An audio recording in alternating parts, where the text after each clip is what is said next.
Man, obviously it was really exciting to get started today in pads. We did some different things that kind of are more closely football related because of the attire that we had on. I thought the energy was good. I thought some guys had an opportunity to distinguish themselves. There was some good, there was some bad things that you would expect on a day like today, but we're glad to get started, man, and it's going to be fun to watch them progress in a lot of areas as we move forward. Detail, hand usage relative to their positions and things of that nature. We had a couple of injuries today. Ebron left with some elbow discomfort. Anthony Coyle had a stinger. Those guys will be evaluated. Hopefully they won't miss too much time, and we'll get those guys back out here. Status quo on a lot of the guys that have been limited in some of their preparation, or the guys that were crawling back to action. Gave Devin Bush some live action today, didn't give Banner much.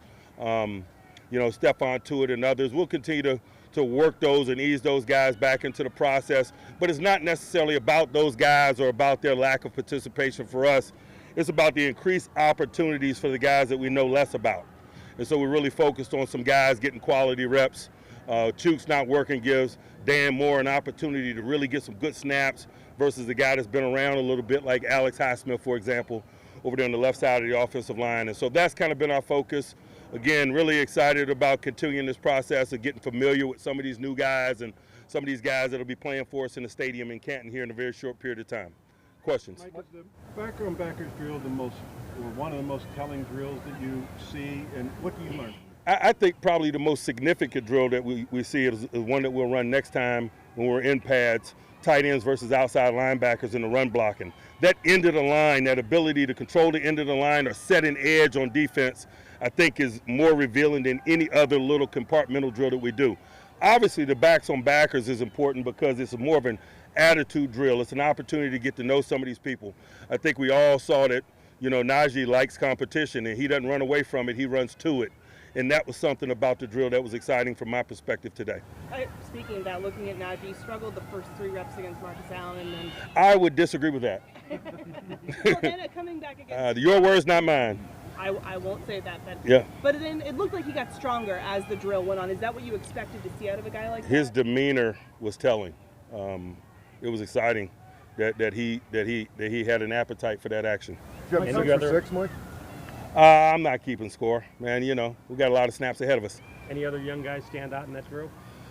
Really everybody wanted to see him for obvious reasons. Some others that distinguished themselves. We'll continue to roll the ball out and give them an opportunity to either confirm or deny some of the things that we saw today. Like, so you don't read too much into the tight end performance here? You want to see next back-on-backers, or was there something telling you saw there? No. We include the tight ends in that drill just to give them some work. Really to give the outside linebackers some work. Oftentimes in today's game in play pass, tight ends or combinations of tight ends block outside linebackers and some of the play pass things. Their participation was more about providing service for the outside linebackers than anything else in the pickup drill. The thing that we want to see from the tight ends, man, is that run blocking drill that will occur the next time we're in pads against outside linebackers. Next padded practice, certainly. What did you see from Najee and the whole running offense the first time you got to do that in pads? It was a good sample, but a very small sample size. I'm not rushing to judge or draw conclusions or seek comfort. We're all kind of in that mindset, right? We drafted the guy in the first round. You can trick yourself into believing everything. Boy, he's ready to go. No, it was just one practice. It was a good practice, and we'll see what the subsequent practices have for us in that regard. Mike, what was it like to see fans back in here for the first time in a long time? Man, it's just great, man, they energize us. It's just been a tough year or so for all of us, and so, their presence is a signal that maybe we're moving on and out of it, and that's exciting. You mentioned small sample size. Obviously, that's what you've had from Kendrick Green up to this point, but what tangible growth do you want to see from him as you guys progress here? I just want to see him digest the verbiage, to do a good job of communicating and being kind of that hub or focal point of the offensive line. He's embracing that element of it. I like what he did from a conditioning standpoint between the end of the spring and now.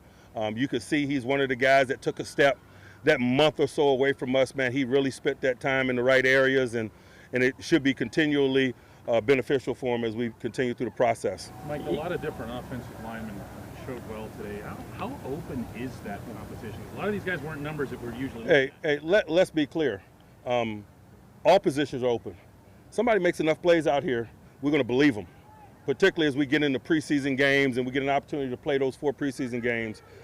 That's just the right attitude to have this time of year, not only in the offensive line, but across all positions. Didn't guys bring his break here working out during the 4 weeks? He did. He did, yes. Mike, what were Last your one. impressions of that first team run period? On what side of the ball or on both? Both sides, yeah. It's ebb and flow. It's what you expect when you're in my position this time of year. It was some good plays had on both sides of the ball. I thought we had a couple runs or two initially early. I thought 56 particularly, Alex Highsmith was stout at the point of attack when we ran over in that direction.